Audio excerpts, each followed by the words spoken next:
Hi everybody, Uber Lady Charlotte, and I have just a few moments to tell you what happened yesterday with the young lady and the guy. Well, just to do a brief recap, for those of you that may have missed number one or the video previous to this, um, there was a young couple that came up in this area, Concord, and a friend of mine called me and asked me if I would take them to Charlotte to Greyhound, to Uber them to Charlotte to Greyhound. And I said, well, I will. And so she's like, how much you charge? I said, that's going to probably be about a $25 trip. I said, so let them know that. And she was like, okay. I said, are they there? And she was like, yeah, they're standing right here. So while she's talking to them, I'm listening to them. I'm trying to see if they sound crazy, desperate, or trying to get a feel for the voice and the situation. So I said, okay. She said, so when they left, she's like, Kim, they're a young couple. I said, really? She's like, yeah, they're a real young couple. I said, okay. All right, cool. So all right, so I called them and I asked them about the trip to Charlotte. They wanted to go to Charlotte that night, but I'm like, yeah, nah, it's late. I'm not gonna go to Charlotte tonight. And and I'm gonna tell you what made me not go take them to Charlotte was the fact that they told my friend that they were from California and that they were traveling this way and the car broke down in Concord. Well, when I called the guy back, the guy has an 803 area code. Well, that's South Carolina. So now that tells me that you're lying now. And why are you lying? Because you got something else up your sleeve. So I'm like, nah, for all I know, they stole that car and it broke down in Concord because they were running. So I'm like, nah, I'm not doing that at night. So he was like, well, so you think you could take us tonight in a couple of hours? By that time, it would have been about 10 or 11 o'clock. So I said, no, I'm not going to be able to take y'all to Charlotte tonight. But I could take you tomorrow afternoon when I get off work, which is about 4. And he was like, well, we're really trying to get down there tonight. So I'm like, nah, I can't do it. So he said, well, for the time being, we're at the laundromat. Can you come pick us up? So I'm like, all right, cool. So I go to the laundromat. Now I got on my scrapping clothes. Now I'm tucking my wig in.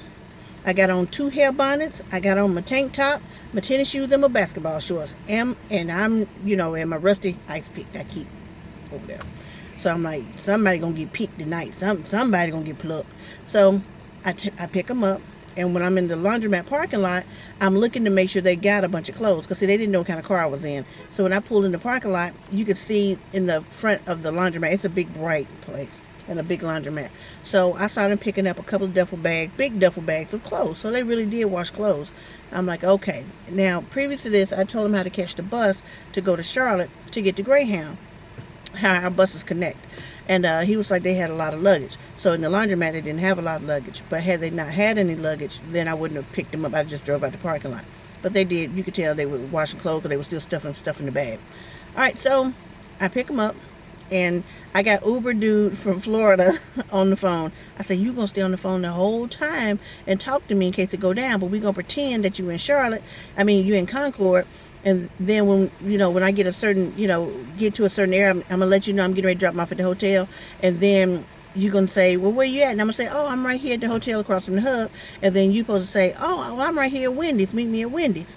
Then I'm supposed to drop them off and pretend I'm going to Wendy's, so they know that I'm talking to somebody. I'm getting ready to meet up with somebody in case they try to knock me in the head and take my car. Because this is a 2016 Versa. This car good for taking long trips. It's good on gas and everything, and it's brand new. Ain't going to have no mechanical issues, as he said the transmission had gone out in that car. So, ain't nobody taking a 4-cylinder Versa. All right, so then I'm talking to Uber dude. Uber dude, I meant to tell you about this. At one point during the conversation, you said you wish I was in Florida so we could hang out. That let them know pretty much that you wasn't in town with me. But I'm gonna talk to you about that tonight. Anyway, so I drop him off at the hotel. So he was like, you sure you can't take us to the Greyhound tonight? I said, yeah, I'm tired, baby. I gotta go to work early in the morning. I can't take you. So he was like, well, anybody else can possibly take us? I said, well, you can download the app and I can explain how to do it. And so the girl finally spoke up in the back seat. She finally said, oh, we don't have any debit cards and I don't have any ID. Number one, why the hell you talking about ID when you just trying to get an Uber ride? I knew something wasn't right. So I said, oh, okay. I said, well, let me call my girl because, again, she used to drive a cab, so she's used to picking up strange people. So, but I know I wasn't doing it because I didn't have a good feeling about it. And I just got scammed, so I wasn't going for that this time.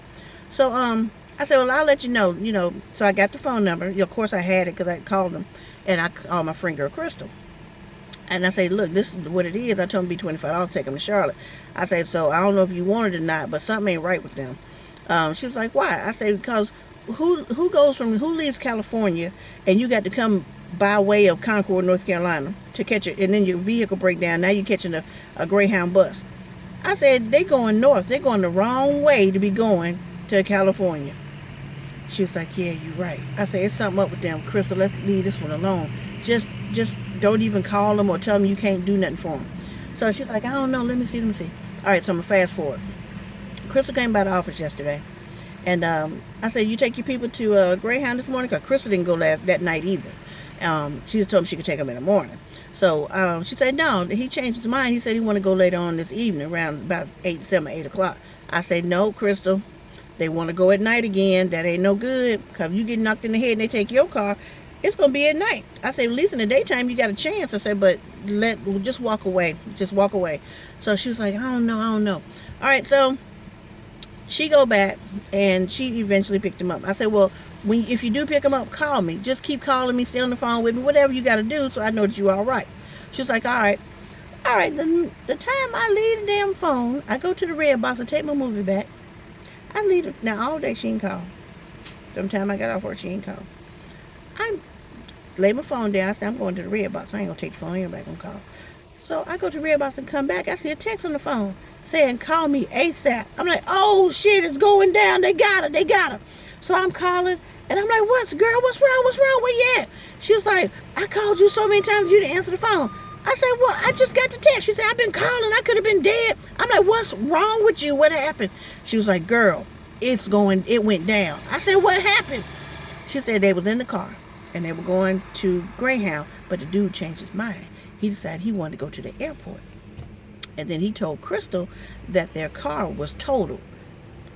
I say, Crystal, that's a whole big difference between total and transmission going out. I say, what happened? She said, well, I take him to the airport. She said, he on the phone with the girl mama, and the girl talking to her mama too on the phone. They're back and forth, but the girl kind of quiet when she not talking. She said, but he was talking to me doing most of the talking, and he was telling me that the girl used to be on drugs, and he done kept her clean for like 1 or 2 years, and now she don't want to be with him. She want to go back to her baby daddy. I said, I said, but the girl ain't saying nothing. She said, no. She said, girl, them 2 big knots on her forehead are huge. I said, damn, he might have put the pap on her. She's like, he might have put the pap on her. I said, so he got a temper trying to keep her quiet. She said, I don't know. So she said, we kept driving. Then he started telling me, he started opening up a little bit more.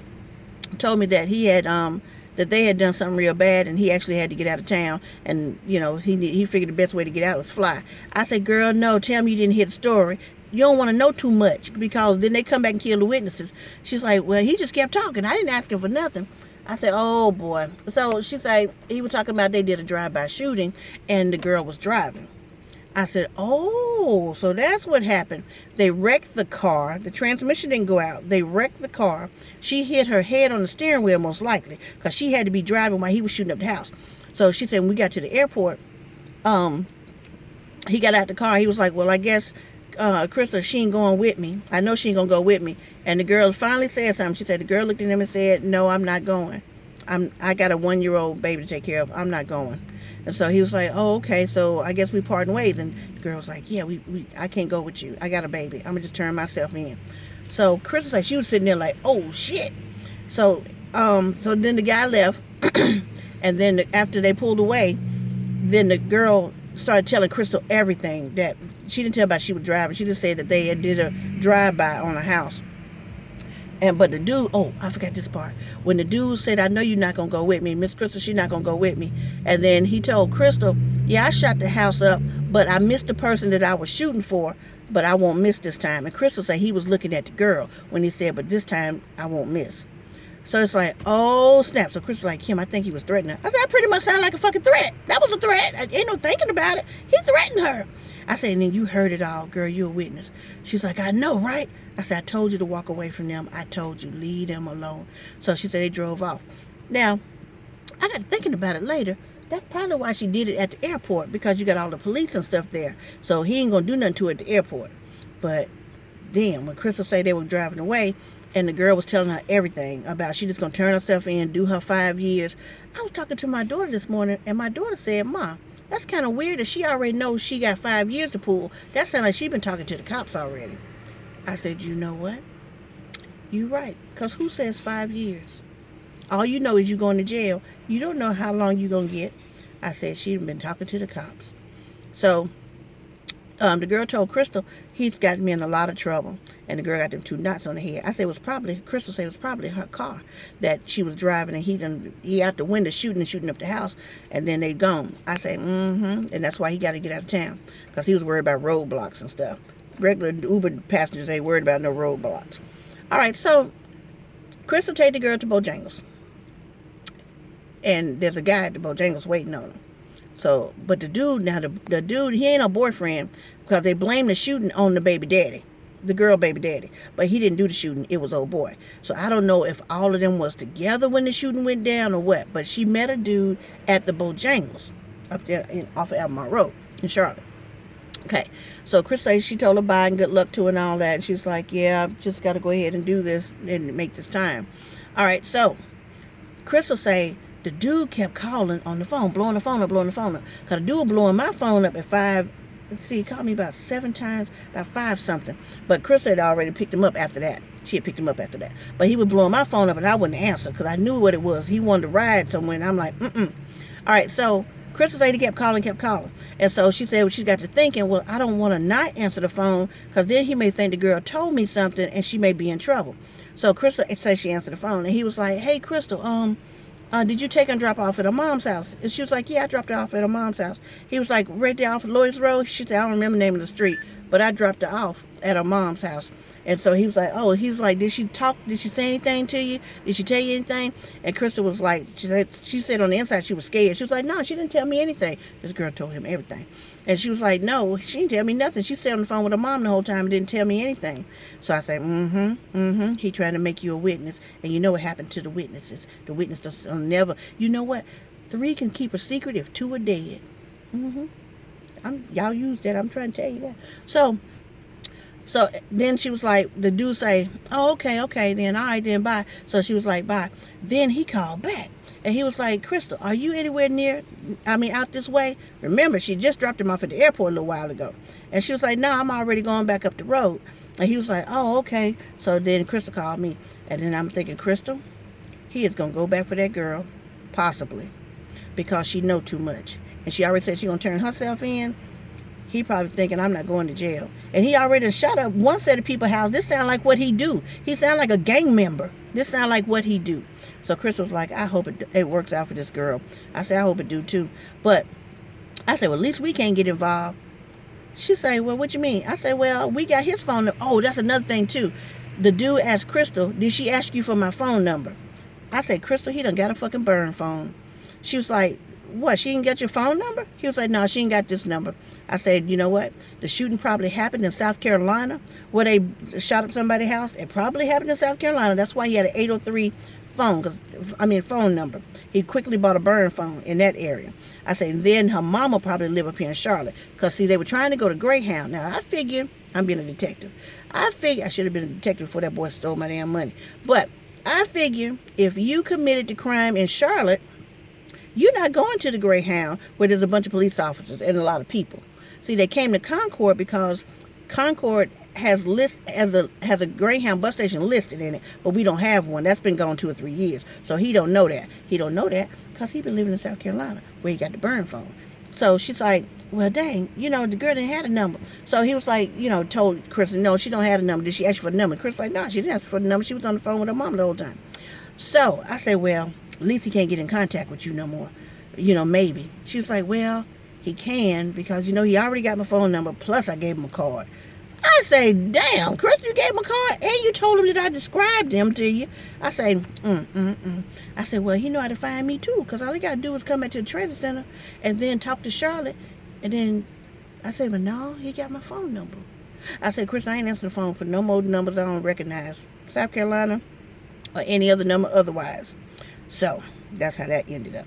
So we don't know what's going to happen to that poor girl. We hope she be all right and she make it. But me and Crystal made a pact. We not picking up no more strange people.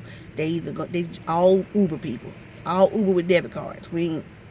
This too scary. All right, so I'm going to go. Bye.